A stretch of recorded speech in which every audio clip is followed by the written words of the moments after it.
கபடி கபடி கபடி கபடி கபடி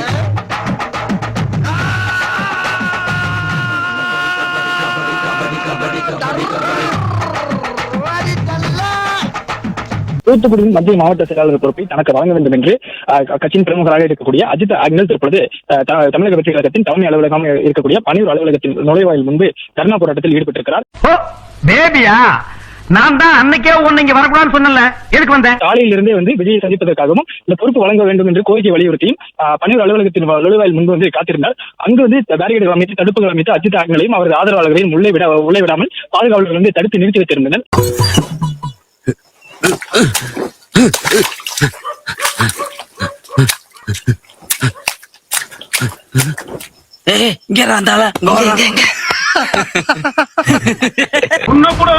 வாங்கி பாக்குற பொதுச் செயலாளர் தளபதிக்காண்டிதான பதவி எல்லாம் 2 வருஷம் வேலை பார்த்தாங்க. 1 மாசம் கூட அவளை பதவி வைக்க போறாங்க. உங்களுக்கு நான் என்ன செய்யணும்? உங்க கட்சியில நான் சேர்ந்து லைஃப் பூரா உங்க கூட இருக்க முடிவு பண்ணிட்டேன். இவங்களுக்கு அந்த பொருளாளர் பதவி கொடுத்தா நான் நினைச்சேன், நீங்க சொல்லிட்டீங்க. விஜய் வரும்போது அவரது விஜயின் காரையும் அஜித் ஆக்னல் மறித்து போராட்டத்தில் ஈடுபட்டார். அவர் மட்டுமின்றி அவரது ஆதரவாளர்களும் விஜயின் வாகனத்தை மறித்து ஆர்ப்பாட்டத்தில் ஈடுபட்டிருந்தார்கள். பெண் மாவட்ட பொறுப்பாளராகவே வலம் வந்த அஜித்தா ஆக்னஸ் அவர்கள், அஜித்தா ஆக்னஸ் விஜயனுடைய காரை மறிச்சது ஒட்டுமொத்தமான சமூக வலைதளங்களையும் வைரலாக மாறி இருக்கிறது. நான் பாய்சன் கிடைச்சாலே பாயாசம் மாதிரி குடிப்பேன், பாயாசமே கிடைச்சிருக்கு, சும்மா விடுவேனா? ஆண்டவரே, என்ன கூட்டத்துக்கு முன்னாடி ஒரு டவுட். Y doubt. நாட்டுல பேச வேண்டிய செய்தி எவ்வளவு இருக்கு, அதை விட்டுட்டு தாவேக்குள்ள உள்கட்சிக்குள்ள பொறுப்பு கொடுத்தானே கொடுக்கல. விஜய் யாருக்கோ பொறுப்பு கொடுக்குறாரு, பொறுப்பு கொடுக்கல. அவங்க உள்கட்சி பிரச்சனை பேசுறதுக்கு நமக்கு என்ன தகுதி இருக்கு அப்படின்னு நினைக்கலாம். ஆனா அங்கதான்டா இருக்கு இந்த ஸ்டேட் பாண்டியோட ட்விஸ்ட். பதவியே பார்க்கல, சொல்ல போனா எந்த தேர்தலையும் பார்க்கல. அபிஷியலா ஒரு தாய் இல்லத்தோடு இருக்கணுங்கிறாரு, தாய் போல பாசம் காட்ட முடியுமான்றாரு. ஆசைப்பட்ட எல்லாத்தையும் காசு இருந்தா வாங்கலாம், அம்மாவை வாங்க முடியுமா? டேய், பாம்புக்கு பாயா போட்டாலும் சரி, பணியாரம் போட்டாலும் சரி, அது என்னைக்குமே பணியாது. உனக்கு எனக்கும் பகதான். உப்பை போட்டு சாப்பிடுறவங்களே ரோசம் இருக்கும்னா உப்பை உற்பத்தி பண்றவனுக்கு எவ்வளவு ரோசம் இருக்கும்? இந்த பார், அப்படிப்பட்ட ரோசமான பில்லா ஜெகனு அங்கிருந்து வந்த புசியானது அப்படி இட்டுன்னு போற மாதிரியே பில்லா ஜெகன் ஏதோ பேசியிருக்காப்ல. பல்ல பேத்து போடுவேன், என்ன அப்படி பேசக்கூடாது. கல்ல கட்டி கடல்ல இறக்கி விட்டு போயிட்டே இருப்போம். என்னடா இல்ல நல்லா சாப்பிட்டு வாங்கன்னு சொன்னேன். தெரியும் போடாடே. ஓகே. பாசம் காட்டினா நாங்க மக்ரூன் வாங்கி தருவோம், பாசம் காட்டல நாங்க கல்ல கட்டி கடல்ல இறக்கி விட்டு போயிருவோம் சொல்ல அது ஒரு 2 முட்டை போண்டா வாங்கிட்டு அந்த முட்டை போண்டா கிளம்பிருச்சு.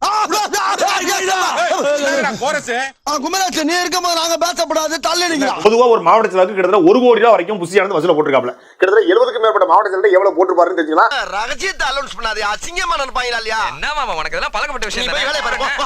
ஓம் சக்தி பராசக்தி டிஎம்கே ஒரு தீய சக்தி, ஓம் சக்தி பராசக்தி டிவிகே ஒரு தூய சக்தி. பொறுமை. ஐயோ கொதிக்கிறாரு. நேத்து கிறிஸ்துமஸ் விழா கொண்டாடினியா? ஆர்காட் நவாப் பண்றாரு, மன்னர் விஜய் உட்கார்ந்து இருக்கான். எந்த விஜய்? உங்க விஜய் கொலை பண்ண வரனா, கொலை பண்ணி போட்டு 20 லட்சம் தர்றனா. என்னடா பாட்டு எழுதுறீங்க எங்களை பார்த்தா? உன்னை பத்தி எனக்கு தெரியுமே, நீ ஆதாரம் வச்சு தானே போய் சொல்லுவ. ஆதாரம் இருக்கு. என்னது பாரு, பாடினாலும் திமுக காரன் தான், ஆடினாலும் திமுக காரன் தான், ஆண்டாலும் திமுக காரன் தான்டா. எங்களை பார்த்து மாயில வசம்ப வச்சு தேய்க்கும். திமுக ஒரு தீய சக்தி, திமுக ஒரு தீய சக்தி, தீய சக்தி. ஸ்டாலின் அங்கிள், ஏன்டா நாயாட்டம் கத்துற? ஏன் நாயாட்டம் கத்துற? பேசு. எங்களை பார்த்து தீய சக்தின்ற வந்த உடனே எகிர்ற. ஆஹா, போட்டாண்டா நங்கூரத்தை. சொல்றான் 1 டிவிக்கே 1 டிஎம்கே மயிரை பிடிங்கி நட்டு நிக்க வச்சிருவேன். எங்களை ஒழிக்கிறேன்னு நினைச்சவனுக்கு எல்லாம் சமாதி கட்டின கட்சிடா இது. குரங்கு கட்ச கொய்யாக்கா மாதிரி ஒரு மூஞ்சி, இது நம்ம மூஞ்ச சொல்லுது. நாங்க கொச்சை வாங்கி சப்பிட்டு போட்டு கட்சி நடத்துவோம். அதுக்காக நாங்க கட்சி நடத்துவோம். நான் என்ன சொல்றேன், இங்க மாவட்ட செயலாளர் ஸ்டார்ட் பண்ணிட்டு போயிடுவாருன்னு பார்த்தேன். உங்களை கழுவி காய வச்சுட்டு இருப்பேன். கேள்வி வாயா, கூட்டத்துல செயின் அழுகுற மாதிரி மூஞ்ச வச்சு நீ செயின் வச்சு மாட்டேங்கிறியா? படா போ வெளியே. அவனை ஒண்ணும் தெரியாத உதவாக்காரன் நினைக்காத, அவன் மகா கட்டிக்காரன். ஸ்டாலின் அங்கிள் உதவாக்காரன் துப்பு கட்ட பையன். நேரம் இது ஒரு முக்கியமான பேட்டியை பார்த்தா தயவு செய்து சப்ஸ்கிரைப் பண்ணுங்க, இல்லைன்னா இந்த மாதிரி புது ஆளுங்களை கூட்டு வந்து சப்ஸ்கிரைப் கேட்போம்.